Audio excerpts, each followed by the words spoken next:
ఏ ఆపాపు ఒళ్ళే ఏంటన్నా? దా సచివాలయం దగ్గర వెళ్ళాలి. లేదన్నా, నాకు ఆకలి అవుతుంది, భోజనానికి వెళ్తున్నాను. అర్రే తిందు కానీ తమ్ముడు పోనీ తమ్ముడు రానని చెప్తున్నాను కదా. పొద్దున్న తినవలసిన పట్టుకుని లేదన్నట్టు రానన్నా అని చెప్తున్నా కానీ వచ్చేస్తావు. తమ్ముడు ఎట్లుంది మా అన్న పాలన? ఏమో అన్నా, మీకే తెలియాలా. సరే గానీ మా అన్న పాట ప్లే. అలాగే అన్నా. ఉండరా నీ పని చెప్తా.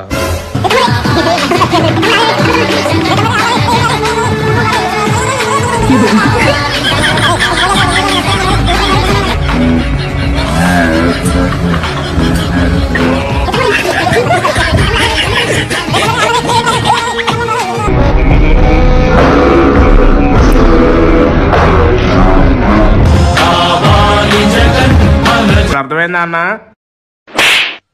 మీ పరిపాలన ఎలా ఉందో? కావాలా జగనం? చాలా సంతోషంగా ఉంది అని మాత్రం ఈ సందర్భంగా తెలియజేస్తాను.